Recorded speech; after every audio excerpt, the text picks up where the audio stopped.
She is my rock. I don't know what I will do without her. What happens if I lose her and I've said that? I'm screwed. My kids are ruined. Daddy is loony. He has lost his mind. Why? Because he lost his rock and he didn't know what he was going to do without her, and then he lost her, and guess what? He doesn't know what to do. She was my rock and I didn't know what to do without her, and now I'm lost.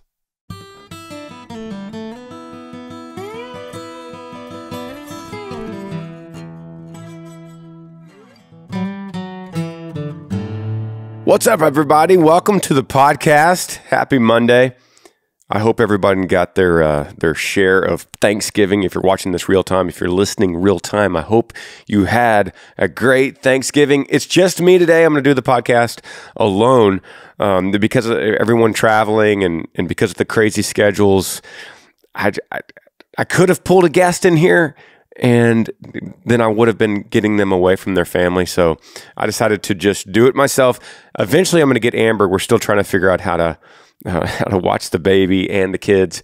And she's, breastfeeding every 16 seconds right now. So it's still a little tough, but I'm definitely going to get her back as a guest. For those of you that are not familiar with this podcast, the way that we set this up is usually it's me and a guest, and I'll go through your questions. If you have a question for me, email grangersmithpodcast@gmail.com. It could be about any subject. I'll answer it for you in the best way that I know how. It's not always the correct answer. It's not always the wrong answer, but it's just a conversation as if I'm giving you advice in a normal campfire.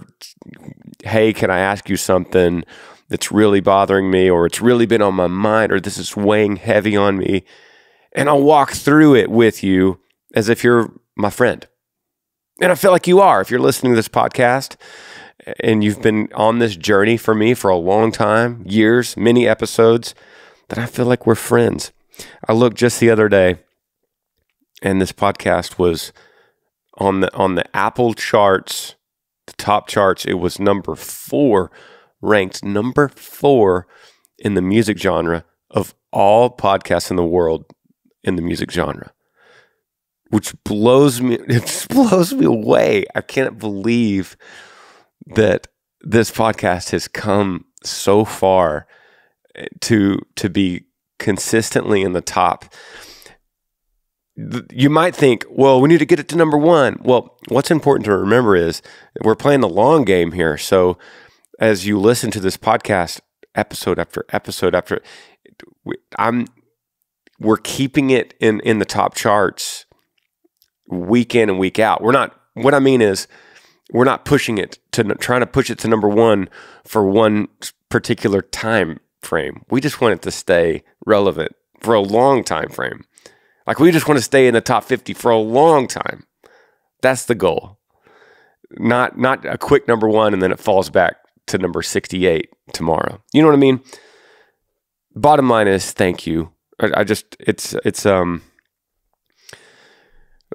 got nothing but gratitude. I love this platform, and I love to be able to speak in to your work or your truck or your traveling or wherever your workouts, wherever you listen to this podcast. Thank you. And whatever platform you listen to, whether it's YouTube or Spotify or Apple Music or whatever podcast app you're listening, just thank you. I'm going to dig into these questions. Once again, if you have a question for me, email grangersmithpodcast@gmail.com. And the first one, and I haven't really vetted any of these except for the first one. I just grabbed the first one because I was like, okay, cool. This is a good way to get into it. It says, who the heck is Earl?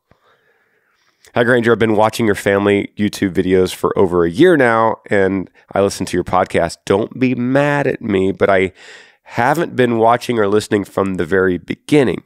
So your character, Earl Dibbles, is so weird to me. Can you explain where he came from and why he's a thing? Thanks. This is Kelly from Gettysburg, Pennsylvania. I guess if you haven't been listening from the beginning, it's a legit question, Kelly, and I don't blame you at all. I'm not mad at you at all. because you're actually right. It is so weird. It's so weird. So if you guys know the story, then you could just fast forward. But for Kelly, 2011, I was working on an album called Dirt Road Driveway.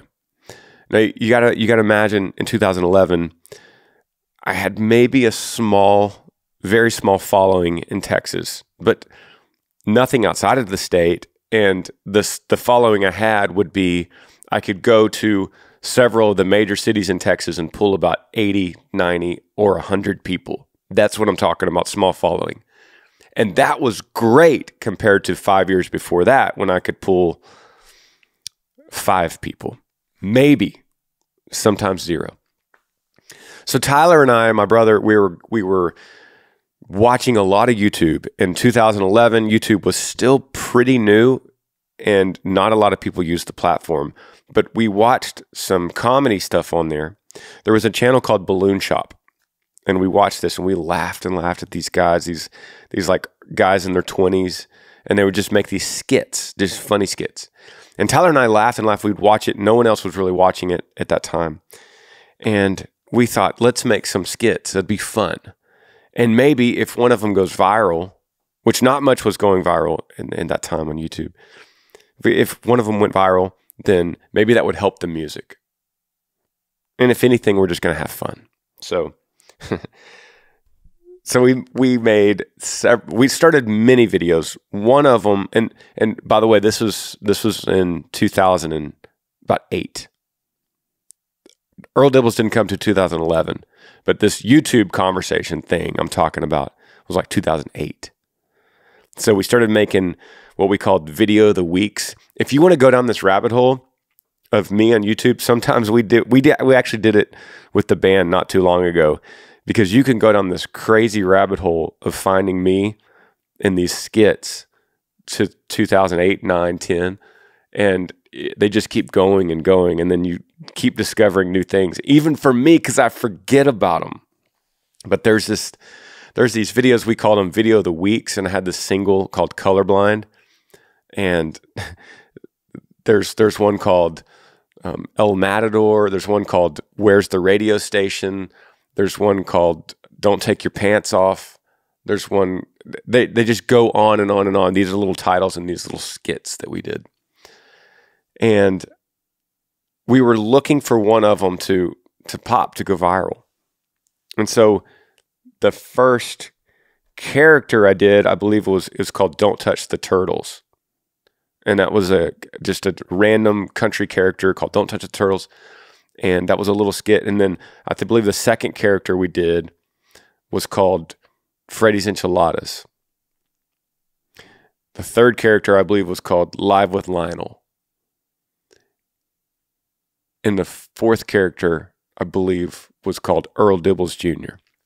So I'm trying to give you the timeline, the evolution of these videos, and we were making skits and making, not vlogs, they were someone else filming. Vlogs wasn't a thing then. Earl Dibbles was just another one of these characters coming down the line. It was his country character, and I had spoken in that voice. I'm Earl Dibbles Jr. I'm a country boy. I would use that voice, because it represented half of my family and people we'd met on the road. And it was real easy to get into that voice and start talking real country, like Earl Dibbles Jr. He's a country boy. So it was a voice before it was a video. Then we decided to make a video. So we were at my parents' house, and I had these old overalls that I used to wear my senior year in high school on game days. We wore them to school. And then I always wore Red Wing boots, so I had those. And then I put on this white tank top and one of my dad's old farm caps. And then Tyler draws these tattoos on me with Sharpie. And it was we just didn't think that this was going to be something I was doing 10 years from then that I still do today. We didn't think that was going to happen. We went out and made this video and set up a tripod. And I sat in the tripod and I said, or I sat in front of the tripod and I said, this series of things, just whatever came off the top of my head. And then we went back and filmed the things that I said. So for instance, I said, I wake up, put a good dip in, crack a cold one, get dressed, and start the day. And then I went through down this line of things where I would say, and I was just making it up as I go. Whittle a good stick. I do exploring in the woods. Fix the tree. Shoot the gun. And walk around. Sit on logs. I mean, like the most random things. And then we played it back, and then I acted out that. And then when I edited it that day, I put that B-roll, what we call it, on top of the A-roll. Literally threw it out the next day. It was no big deal. And it went viral. So that is, and then a lot of things happened after that, like Yee was in that video. But that's the very beginning, Kelly, to answer your question. It's funny. It's really early in the morning right now as I'm recording this podcast. And so, it's still easy, even in the morning, to talk it like Earl Dibbles Jr., because he's country, and he gets up when the sun comes up. All right, time to get to something. I saved that one, but I think there's more on here that are more serious. Some of y'all are like, I thought Earl Dibbles Jr. was serious. Shoot. Okay, here, how about this one? It's called Advice on Cars. Hey, Granger, I'm 14 years old outside of Denver. I started to save up for my first car, and my parents said they will support me in whatever I choose to get. I'm looking at Crown Vics around 2000 era Mustangs. Crown Vics and 2000 era Mustangs. When I told my parents this, they told me a car like that will tempt me to street race. You want a car like that because they are more damaged and easier to have problems that I could learn to fix. What should I do? Sorry, I'm trying to read. This comes from Nathaniel. What your question is, what should I do? Two parts. One, listen to your parents. Listen to your parents. Two, I think it's a good side project for you to be thinking about this, and it's definitely good to be saving money. But I think you're putting too much emphasis on this car at 14 when 2 years your whole opinion could change. And so I think you're worried too much, especially if you want to write into this podcast about this. I think you're just anticipating a little too early on a question like this. So I would say the answer is easy. Your parents said they're going to support you in whatever you get. Cool. Just save the money.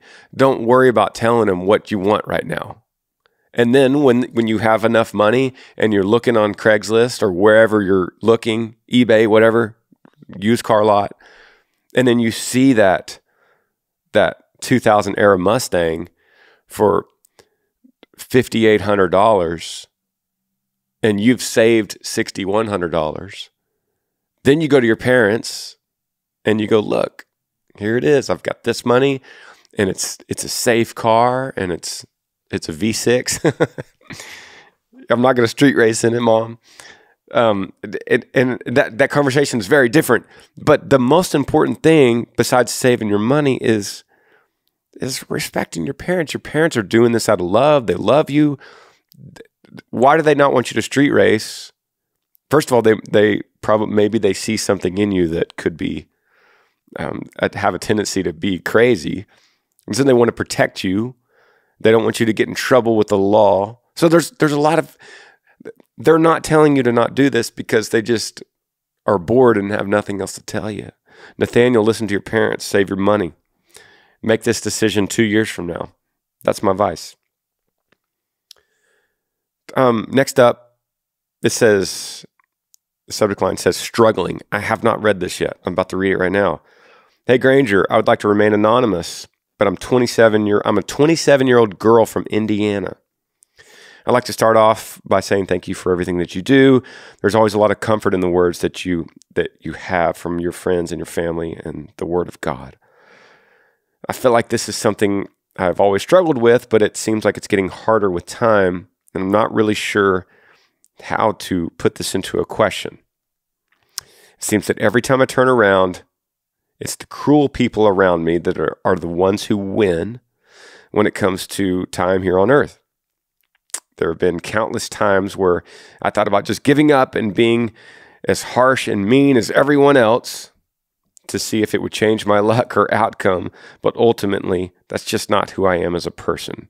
I love to love and I love to be kind to people. I'm just feeling overwhelmingly beat up. It just doesn't seem like this is a specific area of my life, but everywhere. Let me start again. It just doesn't seem like this is in a specific area of my life, but just everywhere I turn.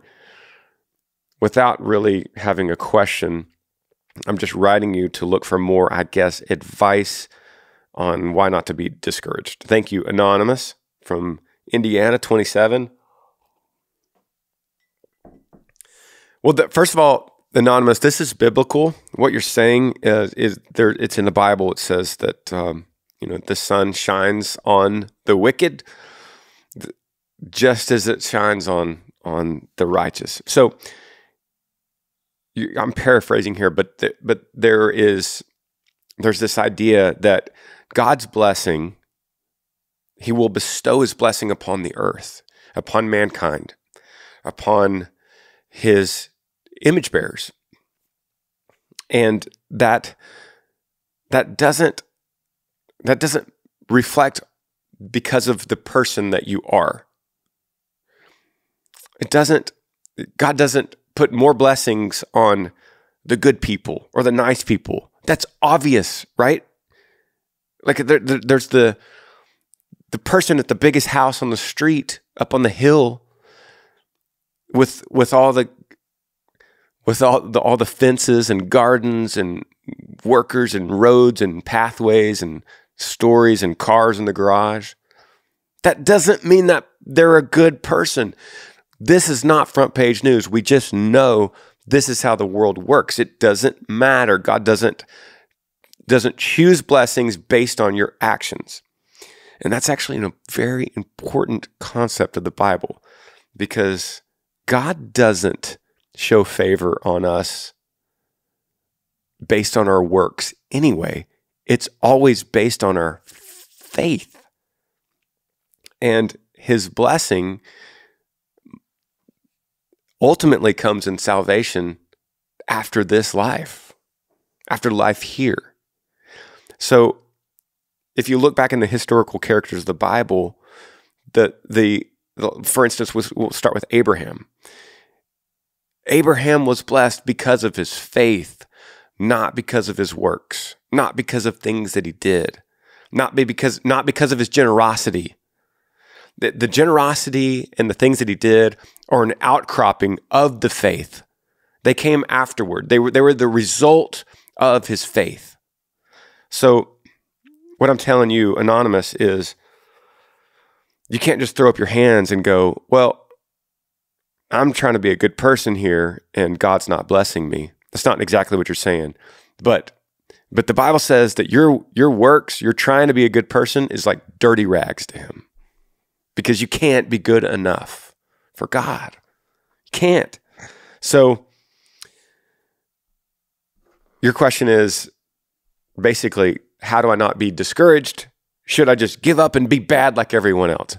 No, by no means. No. But you just need to realize the way that this globe in the universe is turning, and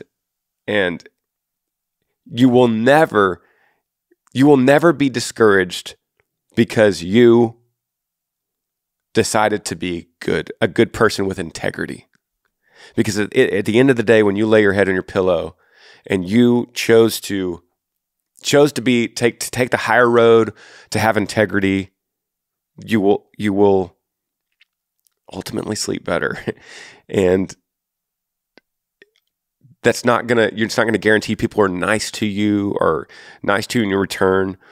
But over time, the more integrity you have, and I'm talking integrity meaning honesty, trustworthiness, kindness, the ability to listen more than you talk.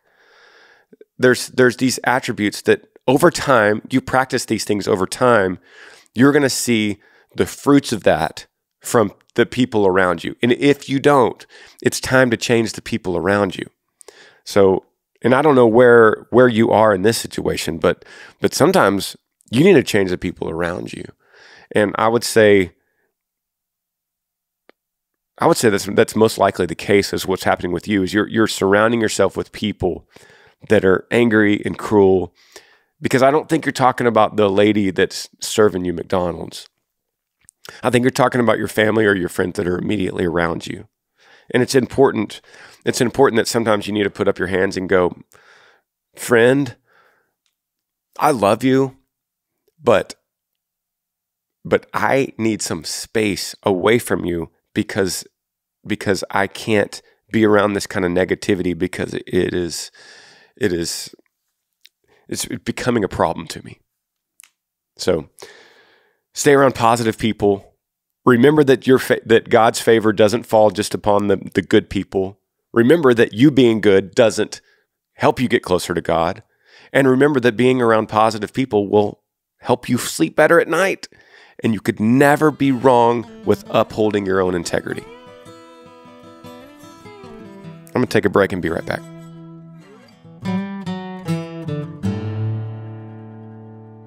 Thank you for listening to the podcast. I have a few sponsors today, and they're all by people I know very well over at Yee Apparel. If you haven't heard about the new Yee jerky, you have to check this out. I know that this is a crazy time, and I believe this is Cyber Monday today that this is coming out. So we have so many sales going on, so many discounts going on at Yee Apparel. If you go to yee.com, you can find all this stuff. If you've wanted Yee Apparel for your family or for a gift or for yourself, this is the perfect time to do it. Cyber Monday is the perfect time to do it.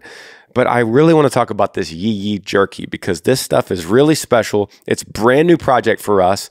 We've never done anything like this. So I want you to try it, and I want you to love it. And right now we're selling it for $8.99.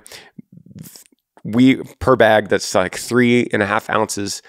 It's the best deal we could possibly give to you. And we have tried this for years, coming up with this recipe, trying to get it right. This is not about some big company coming in and saying, hey, we want to slap Yee on our jerky that we've been making for 1,000 years. That's not that. We have been working through this recipe. These are Texas-owned cattle that we know the ranchers from. We know everything involved in this process. And I think it'd be the perfect stocking stuffer for you or for your kid or for your husband or for your wife or for your friends that have followed the Yee journey. I think it's a really good addition to our brand. I also want to talk to you about Yee Radio. Pretty much everything I could say will start with Yee. I'm going to talk about Yee Radio.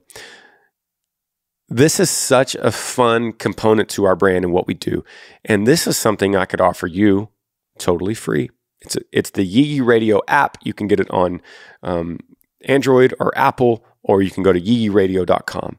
But regardless, it's free. It's also commercial free, and it is the playlist of your life. At least we try to make it that way. So all you got to do, the app is so simple. We don't collect any of your information. It's none of that. All we want out of this is your listen, because through your listens, that's how we could build the app and grow it that way. So you pretty much get it, and you just open the app and boom, it starts playing. We have built a playlist, a seasonal playlist for you. So it is a radio station based on Yee Nation. We also love to get your feedback on it. So you could follow Yee Radio on Instagram or Twitter or Facebook, and you can give us comments and updates on songs you like. Maybe you're a new artist and you want your song played on Yee Radio. Hey, follow us on Instagram and give us your comment, and let's hear your song. We want to build the playlist to your life, and that's what we're doing. Download the app, Yee Radio. Finally, if you want a quick, easy gift for someone this Christmas, why not use Cameo? Go to cameo.com, look me up. You can get, and it's basically a video message. I will make you a customized video message to anybody about any subject, even yourself, your spouse's birthday, or most likely a Merry Christmas. It's super easy. It comes right to your phone. You get the video message customized to whatever you told me to say. I'll read it right off the screen. And it's very personal and very special. Cameo.com. Go find me there. Back to the podcast. Back to the questions here. If you have any, email Granger Smith Podcast at gmail.com. And I'm going to pull up one. It says, subject line, relationship breakup advice. Hey, Granger, I've been a fan for many, many years. I've even gotten the opportunity to meet you once through a meet and greet. Your drive, ambition, story, and who you are as a person extremely inspiring to me. Thank you, brother. I'm 23 years old, he says. Have a great job, college degree. My girlfriend of a year and a half broke up with me over a text message weeks after I bought an engagement ring and will not talk to me or even respond to me in any form. I moved out when she was not home and let me read that again. I moved out when she was not home and haven't even heard from her since. It was random, out of the blue, and I thought everything was perfectly fine. What advice do you give me to help me get through this? Why do you think she would just want to disappear like a ghost from me without any conversation or communication? And what advice do you give for this? I'm trying to, well, first of all, Brandon, he's 23, doesn't say where he's from. And I'm trying to understand this one part where it says, I moved out. I bought it. My girlfriend of a year and a half broke up with me over a text message weeks after I bought an engagement ring and will not talk to me or even respond to me in any form. I moved out when she was not home and haven't even heard from her since. Does he mean she moved out? I'm trying to follow that. Okay. Well, let me address that first. I can go either way, either scenario. Man, guys, don't live with her. Don't live with her. Guys and girls, don't live with them. Even if that means you're saving a ton of money in an apartment. Even if that means that you're getting a discount from your landlord, whatever. Even if that means they're from out of town and you're trying to make it convenient, it's just going to create problems. It's going to create problems. So she ghosted you after a year and a half after you bought an engagement ring. She will not talk to you or respond. First of all, that is a clear message. She doesn't respond to you is a clear message that you need to move on. That doesn't mean there's a window of opportunity for me to keep messaging her. Maybe Facebook, maybe she'll check Facebook this time, or maybe it's an email thing, like, or maybe she wants me to show up at her work. Because women, I've seen movies and girls like men that pursue them. So I'm going to show up at 2 a.m. when she's getting off of her waitress job in the parking lot at dark. No, don't do that. She is fully aware that you are reaching out to her and trying to get a hold of her. Humans these days, it is no longer an excuse. They see their phones. They see the text going off. They see the phone calls. They see the email and the Facebook messages and the Instagram, whatever. They see you. So it only takes one. And you've done that. Okay, good news is you got an engagement ring that you can now either return or sell. They're going to hold their value, okay? But don't hold on to her anymore. It's time to let her go. Do I know why she ghosted you? No, I don't know why, but there's many reasons why it could be. And you not being good enough for her is not something in your consideration. It doesn't matter. It doesn't matter. You're young, you're 23, perfect. This message is different if you're 53, right? It's different if you're 43, but you're 23, you have a great job, you have a college degree, you dated this girl for a year and a half, so much so you liked her so much that you wanted to get an engagement ring, you did, and you lived with her. Pump the brakes. She's gone. That's okay. It seems like the end of the world, but there's going to be another. And the next one will be better because you will have learned. You're better in a relationship. You have more to give. You have a better quality product to give the next relationship because of what you learned from the previous relationship. Does that make sense? Like you're a better package now to present because you have been refined through the fire in a bad relationship. Now, we don't want to go out and seek bad relationships to help refine us. That's not the purpose. But as anything in life, as we're broken down, whether it's in the gym or whether it's in our career, but when we meet setbacks and adversity and we overcome them and we're broken down, then as humans, we grow back better. Sometimes in the form of learning or resilience, in the gym, muscles, whatever. But through a breakup, you build back better. It's interesting that it's called a breakup, right? Because it breaks you down, not up. It breaks you down. And then from breaking down, you build up better. And you're better for the next person. Lucky for the next person. If you date someone that's had a couple bad relationships, good for you. You get to receive the benefits, hopefully, of the fruits that they've learned from the breakdown. I don't know why they call it break up. It should be break down. They broke you down. So all this I say to you, Brandon, as an encouragement. I say this as encouragement that you, although you might not see it because you're in the fire, you're in the breakdown phase, will build back better. And you're going to be better because of it. And you're going to have more to offer. And you will have learned, first of all, don't live with her. And don't spend too much on that engagement ring.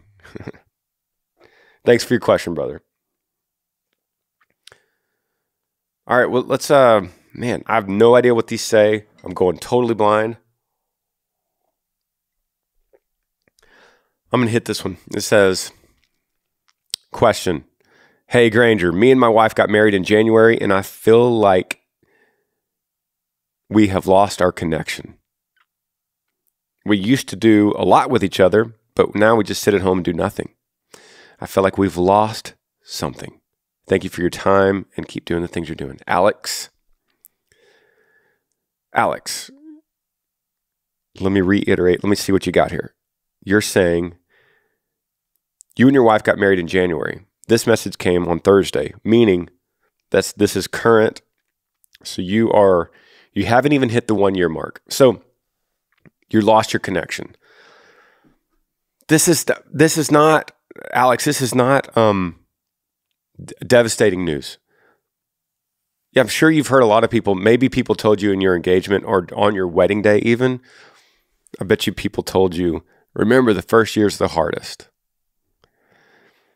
And the reason they say that is because of you're getting all these first, and you're learning the person more than you ever did. And so it becomes harder. So that the first year, I think you need to reevaluate this question after January, after the 1 year is completely done. From when I'm reading this podcast, it's still November. So you've been in this about 10+ plus months. So that's the good news. That's where I'll start. But then secondly, if you feel like you've lost a connection with your wife, now I don't know anything else about you or her or your age or where you live or if there's kids involved yet, but your wife is your first priority after God right now. And she always will be until you die. That's what marriage is. Don't underestimate what marriage is or what she is to you. Don't underestimate that for the rest of your life. That's a commitment you made. That's a vow you made. And that's what marriage means. So if you're listening to this podcast on the other side of this conversation and you're dating and you don't see the possibility of the person you're dating being in this role with you where they're first after God, then you should probably break up with that person. You should probably break up with the person in the relationship with you that's not that. But this is a different story for you, Alex, because you're in it. We heard on this podcast, Brent last week say, love is a verb. Love is a verb. I love that. Some of you might have heard that before. And you've also heard me say love is a decision. Sometimes in this culture, we start to feel like love is like fairy dust that just falls on us. And we confuse it with infatuation. That's what infatuation is. When all your pheromones or whatever start bubbling up and you just get this feeling like, oh my gosh, this is it. This is the one, That's that phase of infatuation that goes away. We all have to be aware that it goes away. But love is stronger and deeper and lasts a lot longer. And it's a verb, meaning you do it. You actively do love. You actively love. You pour out love. And usually what you pour out, you get back. Not in all cases, but in a lot of cases, in a pretty good chance that you will, you outpour love, you act it out, and you get in return love. It's also a decision. Love is a mental decision. We want to feel like it's the heart and the gut, and like I feel it in my stomach, and it just like turns me, and it's love. Oh my goodness, it's love. But you can't confuse that with the infatuation, because so many times that will fade away, and your gut will lead you somewhere else. Your gut will take you down the street and see someone else, and you'll get that gut twist, like, wow, that girl, look at that guy, whatever. But love is different. It's deeper. It's stronger than that. And it comes from a decision in the brain to go, you know what? I love this girl. I remember that infatuation I had when I first saw her. And she has not changed. Somewhere deep down in her, she is that person I saw. And she's beautiful the same way that I was attracted to her. And I will make a decision to love her. And I will make a decision to use love as a verb. Meaning, in your question, Alex, you say, we used to do a lot of things, but now we just sit at home. That means you make a decision and go, you know what? I'm not going to sit at home anymore. I'm going to make a decision to make love a verb and act it out with my young wife that we've only been married for 10 months together. Hey, babe, I got something for you. Wednesday night, I got reservations downtown. We're going to go down there, and then when she gets in the car, you got flowers for her. You rekindle that, and you say, babe, get dressed up. I'm taking you downtown. We're going Wednesday. Reservations are 7:30. You act it out. You say, hey, on your way home from work, you're driving home and you're thinking, it's Tuesday night. I'm about to repeat what I do every night. We're going to go in there. We're going to sit on our phones at home and do nothing. No, I'm changing that.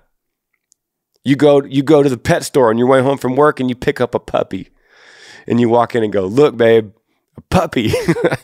I'm just throwing this out there, but there's a million ideas. A puppy. And me and you, we're going to go and we're going to start camping. And we're going to go to the mountains and wherever you live. I don't know where you live. And we're going to take this puppy and we're going to teach it to swim in the creek. Like Earl Dibbles Jr. swimming in the creek with the bird dog. Hey, Alex, there's a lot of options here, but you will do nothing and this will fizzle away and this will die if you sit at home and lose this connection. But you have a decision to make in your mind, not your gut, not your heart. The Bible says your heart is deceitful. It is infinitely wicked, and your gut cannot be trusted. Do we not know this? We know this. The gut you can't trust your gut. People want to say that all the time. Just trust your gut. It's whimsical. It comes and goes. You chase it all day long like a dog chasing his tail. Eventually, you have to make decisions and follow your brain. You have to follow your brain and make educated decisions based on information that you've collected. Your brain is an incredible thing. So the gut might get you there. It might start the spark. It might get you in the infatuation, but the love eventually becomes governed by your brain. So today, you hear this podcast, Alex, you go, I will no longer sit at home and do nothing with my wife. And I'm not going to wait for her to make this kind of decision because maybe she won't come to this conclusion, but you will. Wives, if you're listening to this and you're in the same situation from the reverse, don't wait on your husband. One of you two needs to act now. And don't look at it as, if he ain't going to act, I ain't going to act. Don't look at it because it might not happen. Who's going to start it first? You might lose this marriage. People are so quick to give up on it. I think I've said enough, Alex, but act on this. Do it now. They say the first year's the hardest. I get it, but that doesn't mean you don't waste this opportunity now to get this fire going again. Don't let it get down to embers and go out on you.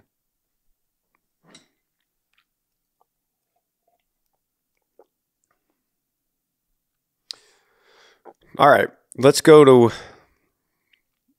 I'm just going down the list here, guys. That's what I'm doing. If you got an email, send me one at grangersmithpodcast@gmail.com with your question. I'm just going to go down these. It says, hey, Granger, I'm Daniel from Indiana. I have a few things I need help with. Number one, my grandpa passed away a few years ago, and I'm still struggling with it. It's getting to the point that it's hurting some of my relationships. And I don't want it to be,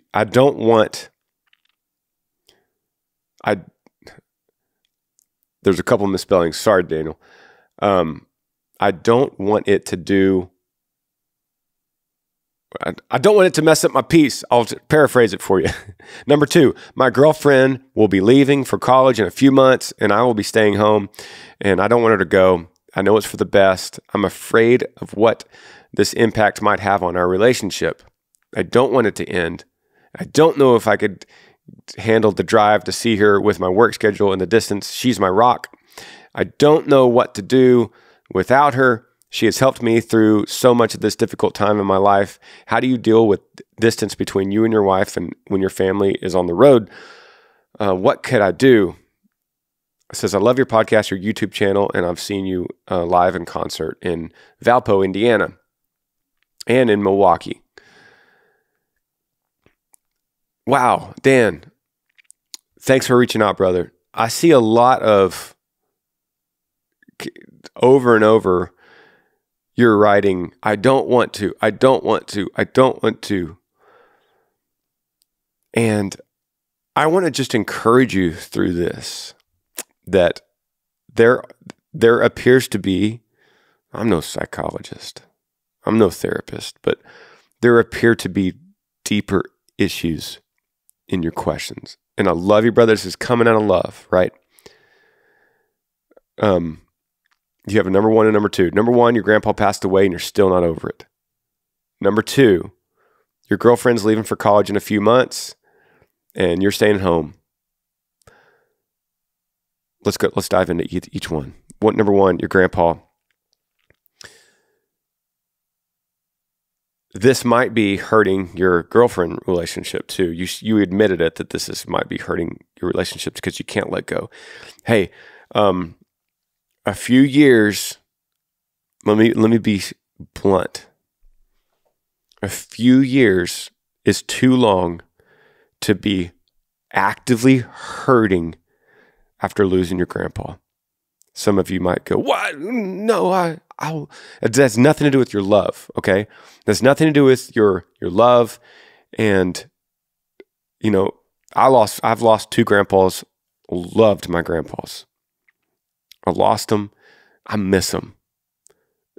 I think about them all the time. I wish that I could have a conversation with one of my 2 grandpas about something. Usually World War II. I wish I could have conversations about that. But that doesn't mean that I'm struggling with it. And so if you're struggling with it, you need to put this to bed. You have to put this to rest because the one thing we know for sure in life is grandpas are going to die. Right? Do I need to say that again? The one thing we know for sure in life is that grandpas are going to die. Sounds like a bad country song, but most of us, 99% of us on this earth will lose our grandpas because that's the cycle of life. So we need to look back at grandpa, at the life that he lived, and we need those memories of what he taught us and how he lived and who he was as a great person. We need those memories to make us smile now. After 2 years, I'm not talking about the first few months. But after 2 years, we need those memories to make us smile and not make us struggle and grieve and cry and hurt. So it's time to go to his graveside and have a conversation with that cold stone. You're not going to have a conversation with him. I don't believe that that's possible. But you need to have a conversation with that cold stone and go, you know what? This represents, once again, I am so against talking to dead. I'm so against that. And I could feel the emails clicking against me right now. But the Bible said that the dead have no business on earth anymore. So you're not talking to him. But I want you to go talk to that ground and that stone and just say what this represents in this ground and this stone and this cemetery where I once stood for this funeral. I am going to, from here on, look at this memory and look at the legacy of my grandpa as a good thing. It's something that makes me smile, something that made me the man I am. And I'm going to be strong for him. And I'm going to take what he taught me and I'm going to teach it to the world. And my future kids and my nieces and nephews and friends around me, I'm going to bring in those old sayings that Grandpa said. I'm going to show them how to work on the truck like Grandpa did. I'm going to show them how to swing a hammer like my grandpa. But I'm not going to let it drag me down because that's not what he would want in his legacy. Number 2, your girlfriend. You are too attached to her. You are too, let me say it again, you are too attached to her, Daniel. You cannot say, this is your quote, "She is my rock. I don't know what I will do without her." Boom. Problem. Red flag. You are too attached to her. Hey guys, I can't even say that about Amber. "She is my rock. I don't know what I will do without her." What happens if I lose her and I've said that? I'm screwed. My kids are ruined. Daddy is loony. He has lost his mind. Why? Because he lost his rock and he didn't know what he was going to do without her. And then he lost her. And guess what? He doesn't know what to do. That's a bad thing. You see what I'm saying? It's a bad thing. The only person you could say this about is God. And this would echo something you'd read in the Psalms by David. God, you're my rock. You're my refuge for salvation. Paraphrase, I don't know what I would do without you. Because guess what? You'll never lose him. He is always here for you. He is your rock. And you have to rearrange your thoughts that way. It has to be that way, because if she replaces God, if she becomes your idol in this, and that's what it is, it's idolatry to think of your girlfriend as your rock and you don't know what you do without her. These words might be coming across harsh, but they are so true. And there's evidence in all the emails I've read over the last couple years that show you that the result of what you're doing is eventually she's going to leave you or die, or you're going to fall out of love and you're going to change your mind or your gut. And then you're going to go, she was my rock and I didn't know what to do without her. And now I'm lost. Now I'm lost. So you have to fix that. And guess what a good way to fix this is, Daniel? She's leaving for college in a few months. It sounds like a good time for a little space, a little break. Little distance might do you good. It should. And so I would use this time to go, hey, babe, you're going away.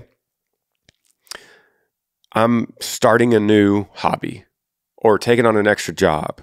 Or I'm gonna really pour some of this time and effort into my buddies, my guy friends here. And we're gonna do a lot more fishing now. And see where this goes. Maybe she says, you know, babe, I was gone for 2 months in college and I just can't stand to be away from you. And that says something about the relationship. But the bottom line, you have to work yourself. You have to work this out with, she's my rock. I don't know what I'd do without her. She has helped me through so many difficult things in my life. You're setting yourself up for really bad news and really crushing heartbreak. People that listen right now they know. I mean, I've just read a question earlier. Is it the result of this kind of idolatry for your girlfriend or your boyfriend or your kids? Your kids could be this kind of idol. You can't look at your kids and go, they are my rock. I don't know what I would do without them. Be careful with that. It's coming from a guy that's lost his child. Be careful with that. You're setting yourself up for a devastation beyond understanding. Don't hear me wrong, y'all. This is not about loving your family less. It's not about loving your family or your friends or your girlfriend or your boyfriend less. It's about loving God that much more.